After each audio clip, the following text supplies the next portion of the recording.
শরীফ ওসমান হাদিকে গুলির ঘটনায় ভারত থেকে গ্রেফতার শুটার ফয়সাল। ইনকিলাব মঞ্চের মুখপাত্র ও সংসদ নির্বাচনে ঢাকা ৮ আসনের সম্ভাব্য প্রার্থী শরীফ ওসমান হাদিকে গুলির ঘটনায় সারা দেশে শুরু হয় তীব্র আলোচনা, ক্ষোভ আর নানা জল্পনা। কিন্তু তদন্ত যত গভীরে যাচ্ছে ততই বেরিয়ে আসছে চাঞ্চল্যকর সব তথ্য। গোয়েন্দা সূত্র বলছে এটি কোনো হঠাৎ ঘটনা নয়, বরং কয়েক মাসের সুপরিকল্পিত হত্যাচেষ্টার ফল।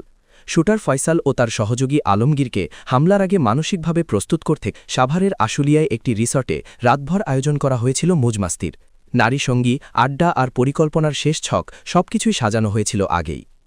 বৃহস্পতিবার রাতে সেখানে অবস্থান করে তারা। পরদিন শুক্রবার সকালেই ঢাকায় প্রবেশ।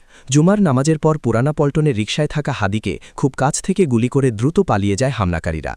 এই ঘটনায় দায়ের করা মামলার তদন্ত এখন ঢাকা মহানগর গোয়েন্দা পুলিশের হাতে। ইতোমধ্যে ফয়সালের স্ত্রী, শ্যালক ও বান্ধবীকে রিমান্ডে নেওয়া হয়েছে। গ্রেফতার করা হয়েছে একাধিক সহযোগীকেও। সীমান্ত পারাপারে সহায়তার অভিযোগে বিজিবি ও পুলিশের যৌথ অভিযানে ধরা পড়েছে পাচার চক্রের সদস্যরা।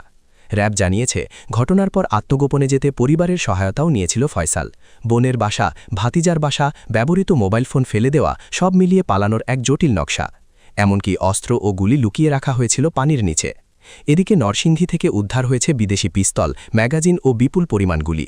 তদন্তকারীরা বলছেন এটি মামলার সবচেয়ে বড় অগ্রগতি। সবশেষ খবর অনুযায়ী উন্নত চিকিৎসার জন্য ওসমান হাদিকে সিঙ্গাপুরে নেওয়া হয়েছে। তার শারীরিক অবস্থা নিবিড় পর্যবেক্ষণে রয়েছে।